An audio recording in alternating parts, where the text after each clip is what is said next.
Bom dia, alunos da Escola Celestino de Souza. Eu sou o professor Valver, sou professor de História e hoje, nessa videoaula de História para os nonos anos, nós iremos dar continuidade ao videoaula iniciado nas aulas anteriores, pelo qual se trata sobre a Revolução Francesa e a Era Napoleônica. Nós vimos que a Revolução Francesa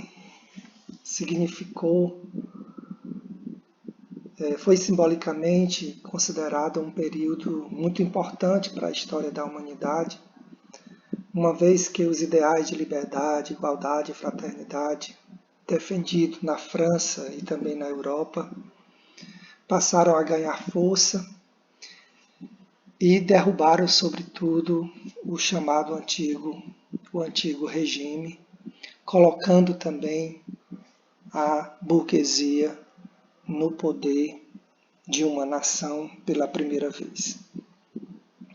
Na aula anterior, a gente viu o contexto francês antes da Revolução e concluímos com a Revolução Francesa, que se deu com a tomada de Bastilha no ano de 1789.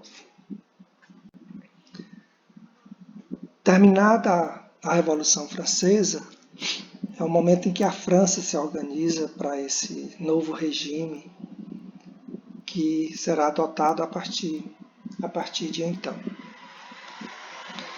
Então, um dos pontos fundamentais desse período é a Declaração dos Direitos do Homem e do Cidadão.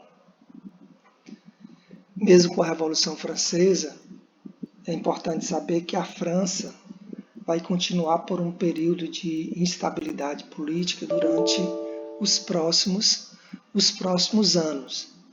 Havia, evidentemente, inúmeros interesses envolvidos, inclusive entre aqueles que participaram do processo revolucionário.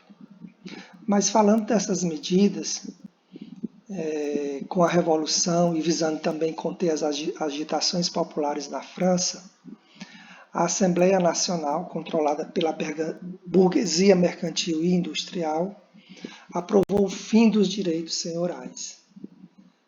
Então, aqueles direitos que os nobres tinham de não pagar impostos, de ser os donos absolutos da terra, eles foram findados. Foi abolido aí juridicamente os privilégios feudais, pautados em uma sociedade rigidamente hierarquizada. Como nós sabemos, era praticamente impossível uma pessoa, um membro do terceiro estado, ir para o segundo e o primeiro estado, devido a esse sistema rígido de hierarquia que esse sistema estava estruturado. Então, entre as decisões da Assembleia Nacional Constituinte, que foi o primeiro passo após a Revolução, está aí os direitos do homem e do cidadão, colocando aí que o homem tem direito à liberdade e à defesa da propriedade privada. Vimos aí a extinção dos privilégios feudais e da nobreza, a aprovação da Constituição Civil do Clero, a maioria das terras da Igreja foram confiscadas e o clero passou a ser subordinado também ao Estado francês. Em 1791 foi promulgada uma Constituição que estabelecia o voto censitário, voto masculino para os homens que possuíam renda, e a divisão tripartida dos poderes, executivo, legislativo e judiciário.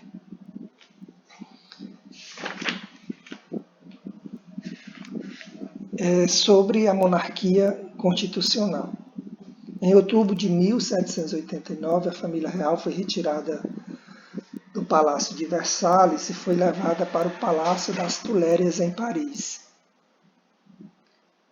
O rei Luís XVI parecia aceitar as resoluções dos revolucionários, enquanto por trás ele fazia negociatas com outras monarquias europeias com o plano de retomar o poder.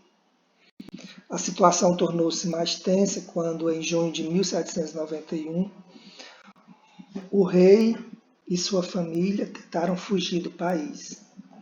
O plano era organizar tropas fora da França, com a ajuda de outros reis europeus, e retornar ao país para restabelecer a antiga ordem. Esse plano, porém, fracassou. Ele foi detido na cidade de Varennes e conduzido de volta a Paris. Em setembro daquele mesmo ano, Luís XVI foi obrigado a jurar a Constituição aprovada pela Assembleia Constituinte. A partir desse momento, a França vai viver a monarquia constitucional. Luís XVI aceitou a Constituição, como a gente viu, mas depois foi preso por tentar fugir. Nesse momento, várias monarquias europeias, com medo que em suas nações ocorresse o mesmo que ocorreu na França, resolvem se organizar em uma defensiva contra a França e começam a fazer pressão para que a França volte ao antigo regime. Como a fuga de Luís fracassou, ele foi obrigado a jurar a Constituição.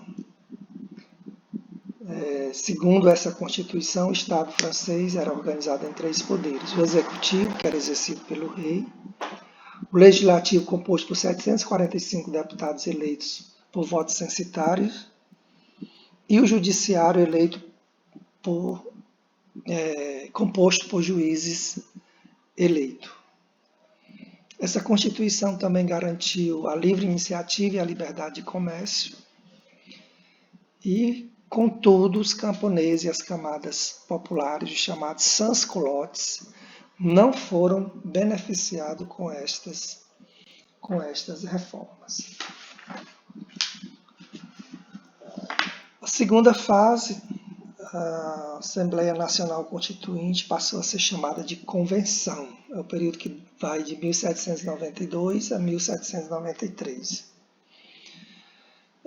Os membros da Convenção foram escolhidos por voto, sufrágio universal masculino, e tinham os seguintes partidos, os seguintes partidos políticos: os girondinos, que sentavam à direita da Assembleia e representava a alta burguesia. Eram os republicanos moderados. Esses homens eram, na maioria, na Assembleia Legislativa. O segundo grupo está os jacobinos, que sentavam à esquerda. Eles representavam os membros da pequena burguesia, defendiam a igualdade entre todos perante a lei. Suas reuniões eram realizadas no convento de Saint-Jacques, que deu origem ao nome do grupo, jacobinos. Ainda temos a planície ou pântanos, que era o setor da burguesia representado por um grupo de deputados moderados e sem posição política definida.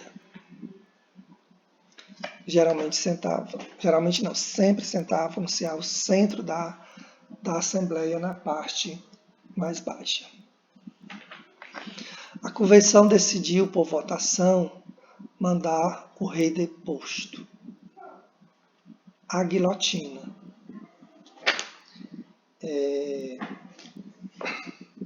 Os deputados da Convenção precisavam decidir o destino de Luís XVI e sua família. Os gerondinos defendiam que o rei fosse exilado. Para os jacobinos, porém, se o monarca fosse mantido vivo, ele poderia servir de apoio aos movimentos de restauração do antigo regime. A situação de Luís XVI piorou após a descoberta de documentos que o ligavam aos franceses emigrados e aos reis europeus que eram contrários à Revolução. O rei foi convocado a depor e, após um longo processo, foi considerado culpado de traição à pátria e condenado à morte. Luís XVI foi guilhotinado em 21 de janeiro de 1793, sob aplausos da multidão.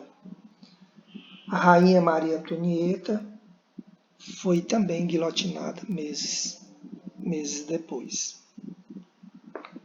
A execução do rei levou as nações absolutistas, Áustria, Prússia, Espanha e reinos italianos, Países Baixos, a Inglaterra, a formar a primeira coligação contra a França.